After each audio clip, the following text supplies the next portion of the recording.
So hello and welcome to another episode of Things for Today. We're out with the SLK. Now if you're not familiar with the channel, if you're new to the channel, this is my 1999 SLK 230 compressor.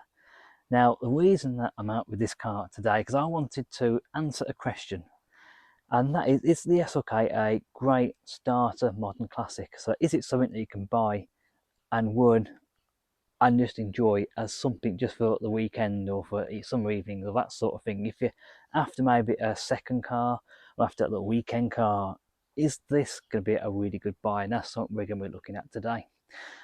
So I suppose we better start and give a little bit of an overview of the SLK. Obviously this first generation, the R170, was bought between 1996 and 2004. Now in the UK, pre-facelift, which is this is a free facelift car, only came with the 230 compressor engine with the 5-speed gearbox. I know in other countries they did a 200 compressor and a 200 non-compressor as well. However, when the facelift happened in 2000s, this one's just before that, they also did a 200 compressor in the UK. They did the 230 and they also did the 320 and the 32 AMG. Now the 320 was the 3.2 litre V6 naturally aspirated. The 32 AMG had the compressor on there, so it had the supercharged. So same V6, but obviously tuned by AMG, and they've stuck a supercharger on there for good measure as well, which is fantastic. So over its 8-year production life, Mercedes actually produced 311,000 of these, and about 160, so roughly around half, were the 230 compressor engine. So before we get into answering today's question, fun little fact for you, the wheelbase on this car is 94.5 inches. Now you might be asking, why is that important? Well, that's because it's actually the exact same size as the 190 SL that was about in the mid to late 50s and the early 60s. So the ironic thing is that this is meant to be a small SL. The 190 SL was also meant to be a slightly smaller version of the 300 Gullwing.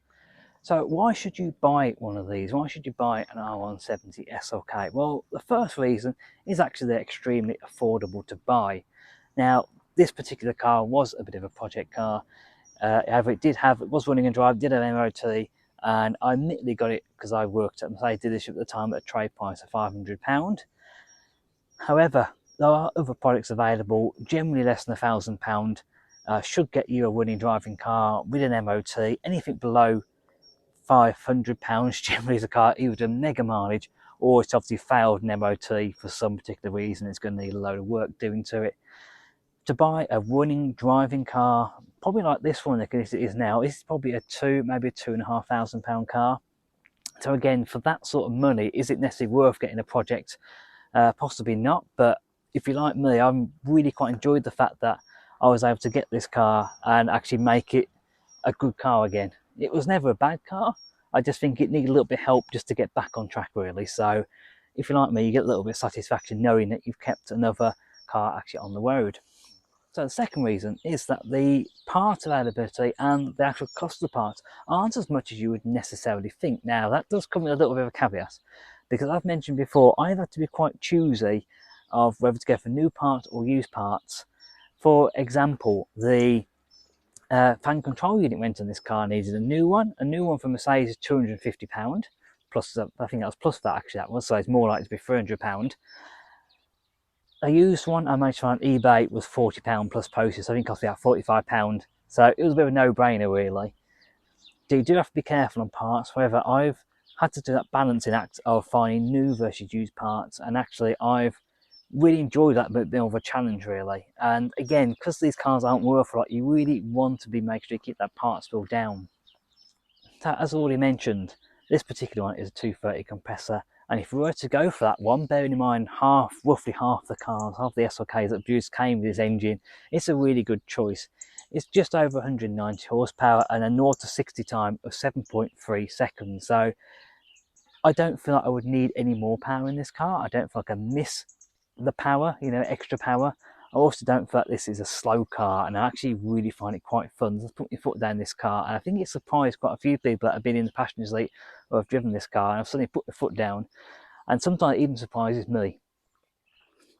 So one of the final advantages of buying an SLK is this Vario roof. Now, as I mentioned before, this wasn't a world's first. However, it was a first to be put in a more mass-produced cars. Other manufacturers had produced a system of a hardtop folding away into the boot that had been done. I think in the 50s that had been done. However, this was, as I say, the first mass-produced car that actually featured this system, and it debuted, I think, in 93 or 94 on the concept car for the SLK, and actually made it into production. Obviously, a lot of other manufacturers have done this as well, done a similar system. But obviously nowadays it's not really the done thing. Actually, they've gone back to having a soft top, and interestingly, new SL actually has gone back to the soft top of this instead of using the Vario roof. Main advantage of this is obviously it turns it into more of a coupe. You don't have to have the roof down all the time. You want to have the roof down, but actually it's a really good option.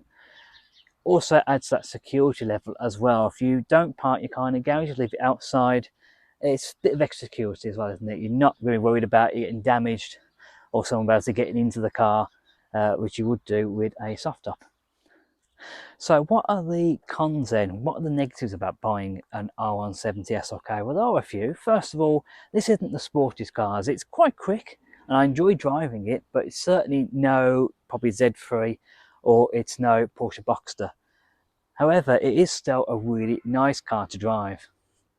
So the second negative is obviously rust. Now these cars are a time when they do like to rust. They are of that time period. So obviously if you're going to have a look at a car, please do make sure you check particularly around like the wheel arches, around the boot lid, around the bonnet, anywhere as well it's got any stone chips, particularly on the A-pillars as well. I had that on this one where it got some stone chips on there and it started to bubble up for the paintwork. So really do check the car thoroughly for rust as well. So the final disadvantage is that these cars now are starting to get old. The oldest models are 1996, is obviously getting towards 30 years old now. So if you were going to buy one of these, you might have to factor in little niggles, little things going on with them, just due to age really. So just factor that in when you're going to budget how much you want to spend the one that you are going to probably have to do a little bit of maintenance, repair a few little things as you go as well. So let's say you do want a bit of a weekend car, something you can polish up, take to shows, use on the weekend for sort of Sunday morning drives. Let's say you've decided upon an R170 SLK, what should you look out for? Well, the first bit of advice that I'll give you is that there were over 300,000 of these made. If you go and see one and it's not white, if it's a bit too far gone in terms of rust or the engine isn't running smoothly or whatever it might be, don't be afraid to walk away. There will be other cars out there. So next bit of advice is to always make sure you buy the best you can in your budget. Now, obviously, if you've got a budget of £2,000, that will get you a good running driving car. It might have over 100,000 miles of car, but as long as you're aware what you can get for your budget, and all you have to do is a little bit of research. Just look online, see for your money what you can get for that. Is it a car over 100,000? Could you get one below 100,000? What sort of condition are those cars in? So let's say you found a car you like, you're going to view it. What should I be looking out for? Well, obviously, first of all, I'd be checking that the roof works. Parts can be quite expensive for this Vario roof, so I definitely make sure that it folds down and folds back up again. Maybe do it 2 or 3 times throughout the viewing just to make sure that it's actually fully functioning. I'd also be looking at service history. Has the car been serviced regularly? It doesn't necessarily have to be done every year. It depends. Obviously, in cars like this, it's going to be quite hard to find a car that's 25 years old, like this one is, that's had 25 services, for example. So just has it been serviced? Has it got regular maintenance? Has it been done every sort of 2 or even 3 years? Obviously, when you're looking around the car as well, you want to be making sure that the bodywork is all good. Check all the wheel arches.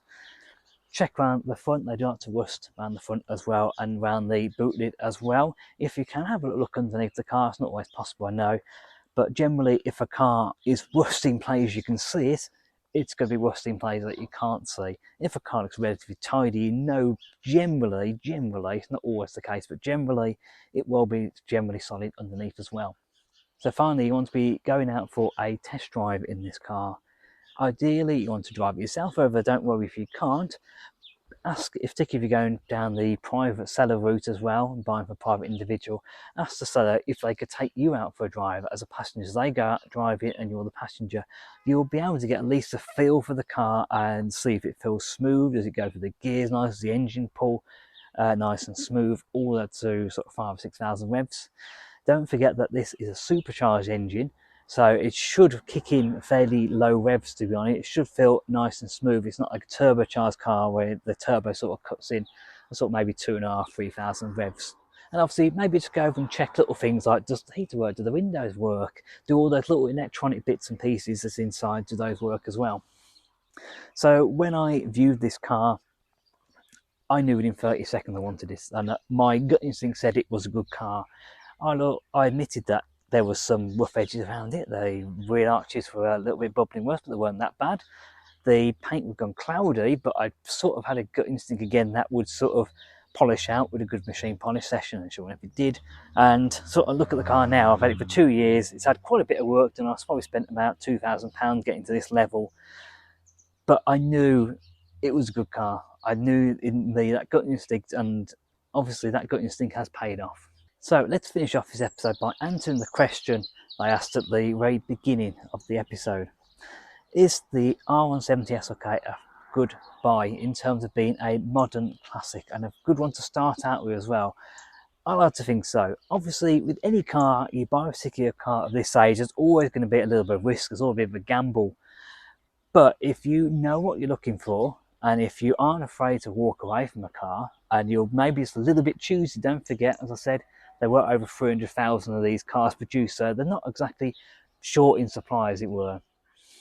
Now, I make quite a few videos on this, okay, and obviously I get people watching like yourselves that are interested in this car, and I also get people that actually own cars that are interested and want to find out more about them. And I always get regular comments, also friends with similar cars as well, and generally once you've had this car, once you've driven it, people absolutely love it and they get it. You have to sort of drive it and own it for a bit to sort of get what these cars are really about. So I'd love to hear your experiences on the buying experience and the ownership experience of owning an R170 SLK. Obviously, I've had a really positive experience with this car, but I'd love to hear your experiences as well. So as ever, like, comment, subscribe, all that good stuff. It's going to be goodbye from me, goodbye from the SLK, and we'll see you very soon. Goodbye.